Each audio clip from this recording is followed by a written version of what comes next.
카드로 보는 21세기 주역점을 사랑해 주시는 여러분에게 감사드립니다. 꼭 예서병상 8편을 먼저 시청해 주시기 바랍니다.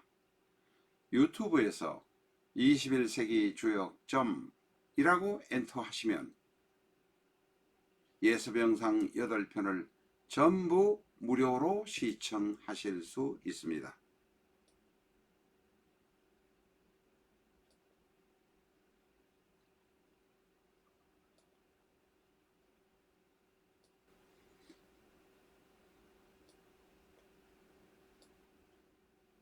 내 사주 내가 본다.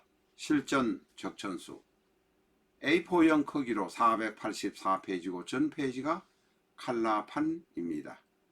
실전 적천수 한 권으로 유튜브에 등장하는 수많은 사주 동영상의 수준을 직접 평가하실 수 있을 것입니다. 미국이나 캐나다에 사시는 교포분이라면 아마존에서 SILJEON 실전을 엔터하시고 실전적 천수를 만나시기 바랍니다.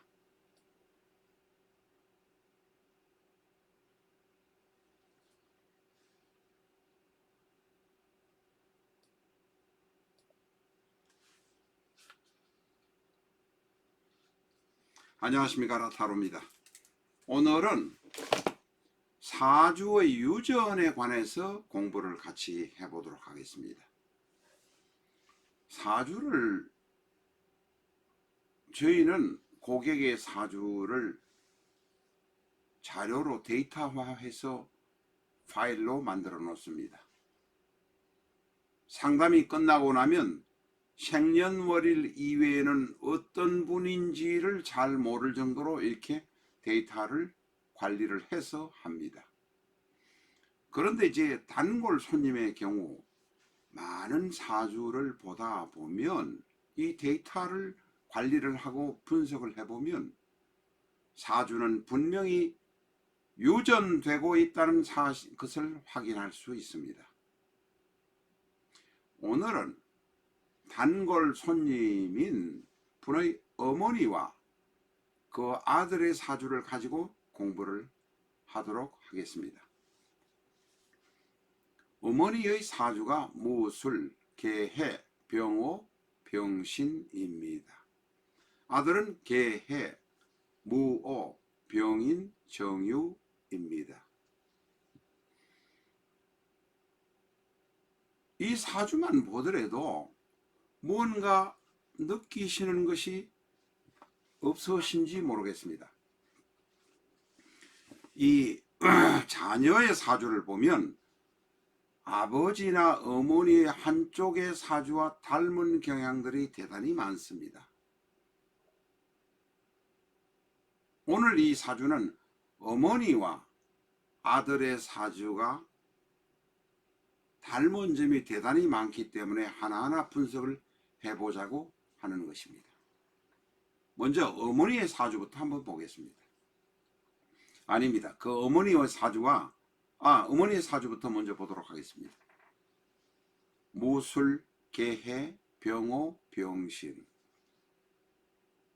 이 사주를 보면 고집이 대단히 강할 것이다. 왜? 무술, 간여지동, 개해, 간여지동, 병호, 간여지동. 나뿐만 아니라 집안 사람들도 대단히 고집이 강할 것이다 라고 알 수 있습니다.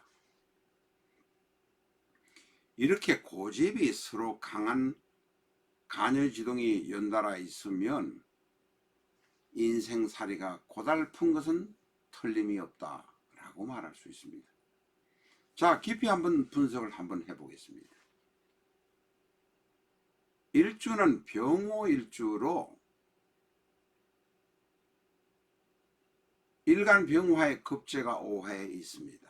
5화 안에는 병기정이라는 지장간이 들어있습니다. 병화가 바로 비견.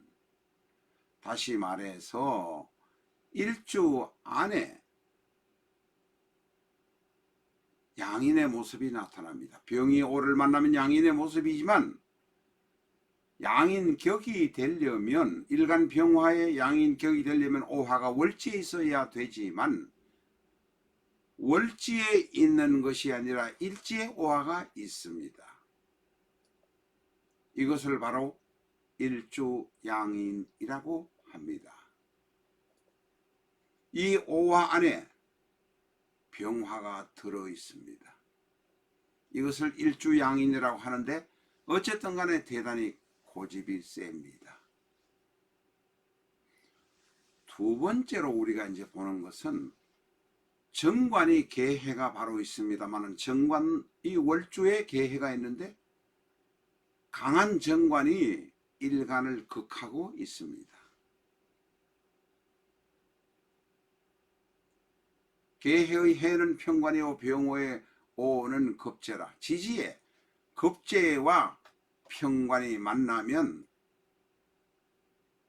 결혼생활이 오래 끌지 못하고 하고 바로 깨지는 것이 거의 95%입니다. 저희가 사주를 보지만 거의 100% 가까운 모습으로 나타나는 것들이 여러 있습니다. 병호 옆에 계해가 있고 급제와 편관이 만나는 모습이 되면 거의 95% 깨진다. 속말로 말하면 100% 이혼한다 라고 말할 수 있습니다.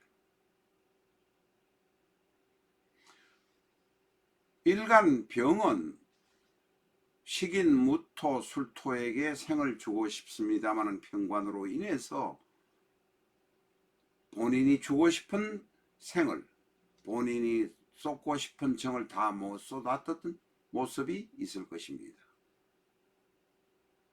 편관이 나와 자식과의 인간관계에서 부정적인 영향을 끼쳤을 것이다 라고 까지 판단하는 것은 100%입니다.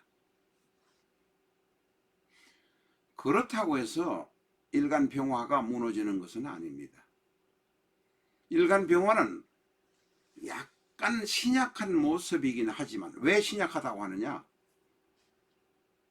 나를 도와주는 인성이었기 때문에 나의 비견급제는 오화와 병화뿐이라서 신약한 듯 하지만 병호라는 간여지동이 있기 때문에 대단히 강기질입니다. 강기질로 살아가지만 사실은 신약하다 라고 말하는 것입니다.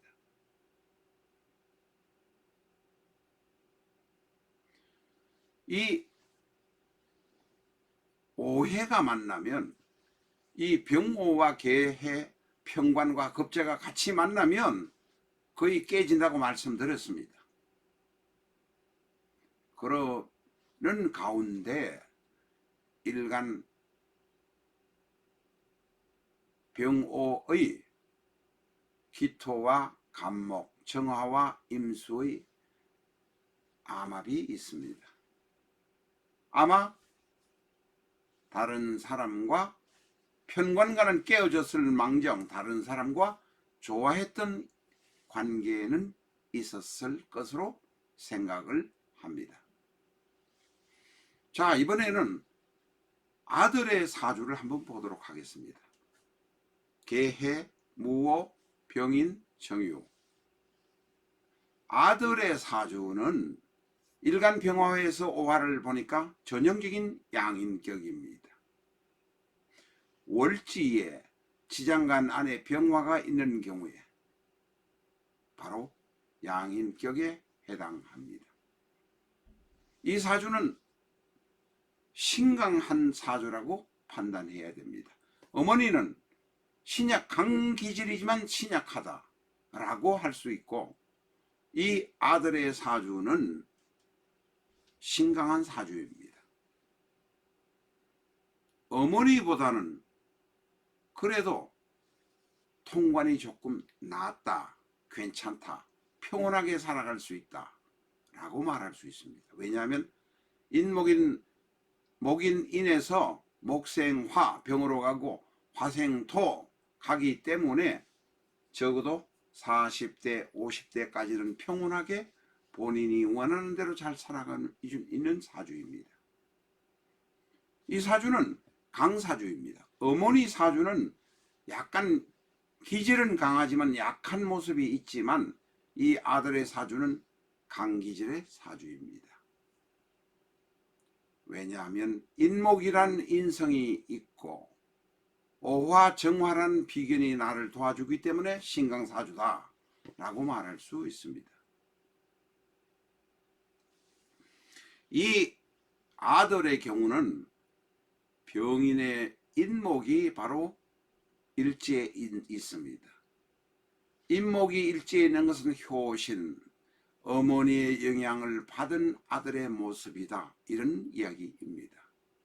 우리가 어머니는 병호로 일지간여지동, 아들은 병 월지가 오니까 간여지동에다가 간여지동 양인격, 어머니는 양인일주. 그러면서도 아들은 신강하다라고 말할 수 있습니다. 그러나 이제 이 아들의 사주에도 약간의 우리가 생각할 점이 있는 것이 바로 병화가 정관인 계수와 멀다는 것입니다. 해수와도 멀다는 것입니다. 다시 말해서 내가 자식과는 멀다, 인연이. 자식이 혹시 없을지도 모르겠고 있다고 하더라도 인연이 멀다 라고 말할 수 있습니다. 이 사주는 앞에서도 말씀드린 바와 같이 일지인목에서부터 일간으로 목생화, 화생토 이렇게 통관이 되기 때문에 통관이 좋다라고 말씀드렸습니다. 그러나 결혼이 늦을지는 수도 있고, 왜냐하면 재성이 뒤에 있기 때문에, 재성이 정유라는 유금으로 있기 때문에 늦을 수도 있고, 자식이 없을 수도 있고, 인연이 머니까 자식이 없을 수도 있고, 자식을 낳아도 자식의 덕을 보기는 힘들다, 자식하고는 조금 멀다, 이런 경우는 자식이 없을 수도 있다고 판단할 수도 있습니다.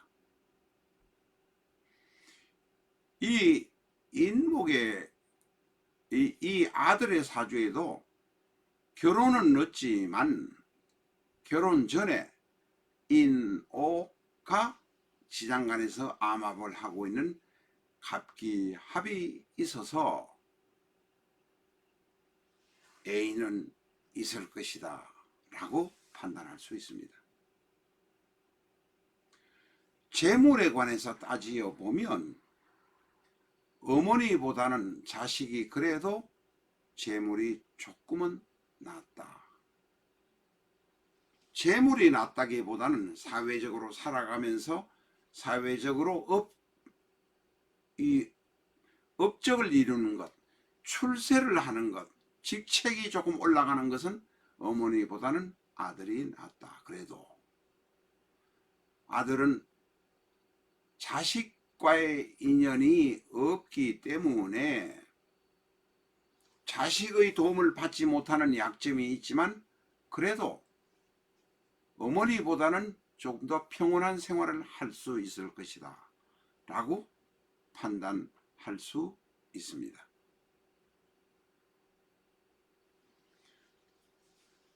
이 병화에게는 재성이 유금입니다. 유금이 저 뒤에 있습니다. 남자 아들의 입장에서의 재성, 아내는 유금이니까 결혼은 뒤에 한참 뒤에 할 것이다. 지금 이분은 83년생인데 거의 40이 되었으니 이제 40 넘어가서 결혼이 이루어질 것이다. 그 이전에는 결혼하려고 해도 되지 않는다 라고 말씀드릴 수 있습니다. 이 사주는 대단히 신강한 사주라서 어머니보다는 그래도 평온하게 살아갈 수 있을 것입니다. 어머니의 영향력 안에 있는 사람입니다. 어떻습니까? 이 사주를 보니까 오행으로 따지어 보아도 어머니도 화가 셋, 아들도 화가 셋, 어머니도 수가 둘, 아들도 수가 둘, 어머니도 금이 하나, 아들도 금이 하나. 대단히 사주가 비슷하다고 생각하지 않습니까? 이렇게 어머니와 아들의 사주가 비슷한 관계인 경우는 보통 아들과 어머니의 사주가 그리 나쁘지 않다, 이렇게 결론 낼 수 있습니다. 감사합니다.